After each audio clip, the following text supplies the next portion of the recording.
Hi guys, so it's been 1 week that I started Uber and Lyft as a side hustle. As you all know, I'm currently in film school. I'm studying to be a film director. It was a roller coaster of emotions before I got started because I didn't know what to expect. To be honest, I had high expectations because I've read on blogs, I've heard people saying, oh, if you do Lyft, you're gonna make $10,000 a month, you're gonna make 6,000, you're gonna make 5,000. I've heard and read a lot of things. So if you are thinking about doing Uber or Lyft right now, lower your expectations, please. Just lower it down, get hyped up so that you're not gonna be disappointed. So getting started was pretty easy for Lyft. Lyft got me approved within 2 days. Uber, on the other hand, took a little bit more time because you had to do some registrations, you had to upload some documents, then you had to set up a video meeting before they finally activate you. At least that's in my city. I don't know about other city, but in Kitchener you have to do that. So that took a couple of days.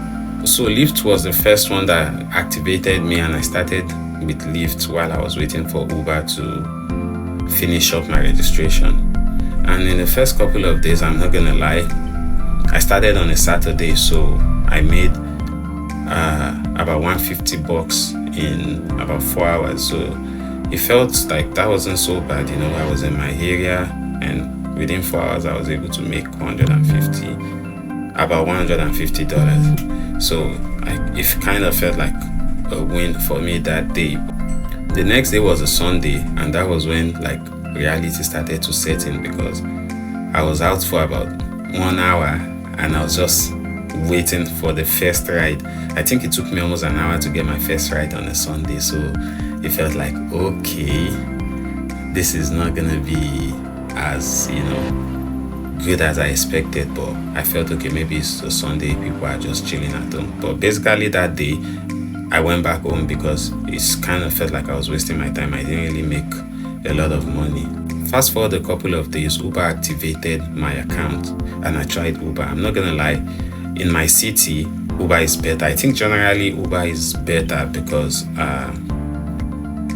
Uber is more popular and people just tend to use Uber more often than Lyft. Lyft is quite new in my city. Maybe that's why it's not as good as Uber. But now let's talk about passengers. Before I started, I had different thoughts about passengers. I was praying in my head that hopefully I'm gonna get nice and respectful passengers.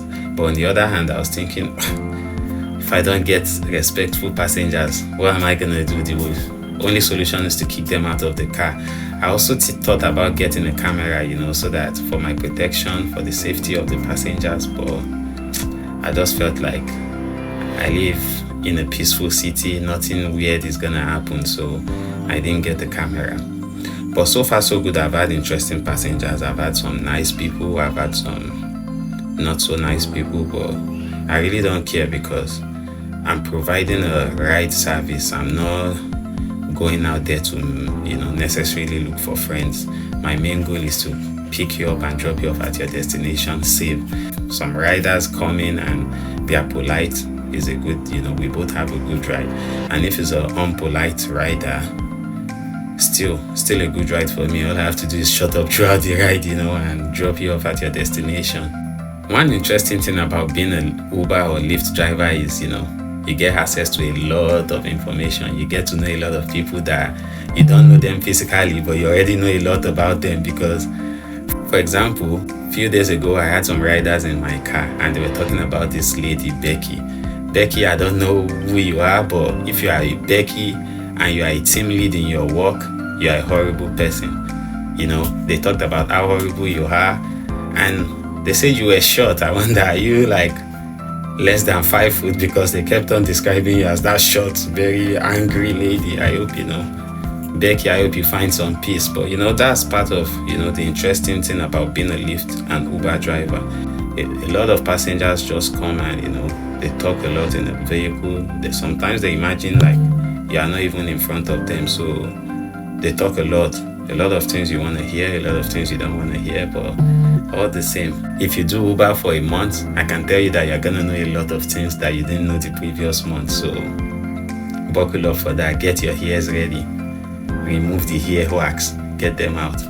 But so far so good. The most important points of this video is to let you know that if you are thinking Uber or Lyft is going to be like a full-time job that provides, enough money, that's a big lie. It's not. It's just something that is very flexible, and at least you have the opportunity to make some money instead of just, sitting around and not making anything. But for sure it's not a full-time job, and hopefully it keeps working out for you to, you complete your studies or you find a better job.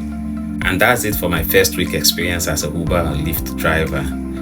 And I'll be back next week with another video where I talk about my second week experience, if there's anything that has changed.